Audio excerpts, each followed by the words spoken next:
લોકસભાની આગામી સામાન્ય ચૂંટણીમાં મહત્તમ મતદારો સહભાગી થાય અને પોતાના મતાધિકારનો ઉપયોગ કરી શકે તે માટે તારીખ 1 જાન્યુઆરી 2024ના રોજ 18 વર્ષ પૂર્ણ કરનાર મતદારોનો સમાવેશ કરવા અને ક્ષતિરહિત અદ્યતન મતદાર યાદી તૈયાર કરવા માટે ભારતના ચૂંટણી પંચ દ્વારા મતદાર યાદીની ખાસ સંક્ષિપ્ત સુધારણા ઝુંબેશ શરૂ કરવામાં આવી છે। આજે રવિવારના રોજ નર્મદા જિલ્લાના ઇલેક્ટોરલ રોલ ઓબ્ઝર્વરની શ્રી ઉદિત ઉગ્રવાલ તથા જિલ્લા ચૂંટણી અધિકારી શ્રી જિલ્લા કલેક્ટર શ્રીમતી શ્વેતા તેવતિયાએ નાંદોદ મત વિસ્તારમાં આવતા વિવિધ બૂથ ઉપર જઈને બીએલઓ દ્વારા થઈ રહેલી કામગીરીનું નિરીક્ષણ કરી વિગતો મેળવી હતી। તહેવારોના રંગ ખેડા જિલ્લા બેંકના સંઘ ગોલ્ડ લોન, પર્સનલ લોન, વાહન loan, commercial vehicle loan, tractor loan, solar rooftop loan offer મર્યાદિત સમય માટે જ। આકર્ષક વ્યાજ દર, પ્રોસેસ ફી શૂન્ય છે। આપ સંપર્ક કરો, બેંક આપના દ્વારે આવશે। મોબાઈલ નંબર છે 7046995102, બીજો નંબર છે 7046995136। ગુજરાતની સર્વપ્રથમ વોટ્સએપ બેન્કિંગ શરૂ કરનાર જિલ્લા બેંક એટલે ખેડા જિલ્લા મધ્યસ્થ સહકારી બેંક લિમિટેડ નડિયાદ। જિલ્લા બેંક આપણી બેંક, હવે આપના આંગણે।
આજરોજ આણંદ જિલ્લામાં રાસદોલ ગામે સતત 15 વર્ષથી સેવા આપતી સંસ્થા એટલે સંતરામ ચેરિટેબલ ટ્રસ્ટ દ્વારા ચાલતા સંતરામ સીવણ ક્લાસીસ હવે આપણા ગામમાં વહેલા તે પહેલાના ધોરણે શરૂ થવા જઈ રહ્યા છે। અનુભવી ટ્રેનર દ્વારા તાલીમ આપવામાં આવશે। તાલીમના સૌથી વધુ કલાકો અને 100% પ્રેક્ટિકલ તથા થિયરી અને સંસ્થાનું સર્ટિફિકેટ પણ એનાયત કરવામાં આવશે।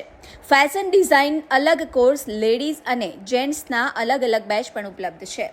કોર્સ મર્યાદિત 3 માસ માટે છે। બેબી ફ્રોક, સાદા બ્લાઉઝ, દાંતવાળા બ્લાઉઝ, કટોરીવાળા બ્લાઉઝ, લેગી અને ડ્રેસ। અમારી સંસ્થામાં ભણતરની કોઈ મર્યાદા નથી। અભણ હશે તો પણ ચાલશે। વિકલાંગ, શ્રવણમંદ, વિધવાઓને મફત તાલીમ આપવામાં આવે છે। તો રાહ કોની જુઓ છો? વહેલી તકે એડમિશન લઈને રોજગારી મેળવી શકાય છે। સંસ્થાના પ્રમુખ શ્રી ગણપતસિંહ પરમાર તથા મંત્રી શ્રી સનાભાઈ પરમાર, ખજાનચી મીનાબેન પરમાર થકી સંસ્થાને ટકાવી રાખનાર સમયને માન આપી આજે 7000 ભાઈ બહેનોને રોજગારી આપી તેમજ સંસ્થા મારફતે સિલાઈ મશીનની પણ વ્યવસ્થા કરી સિલાઈ મશીન પણ આપવામાં આવ્યા છે। તો જલ્દીથી તમારું એડમિશન લો।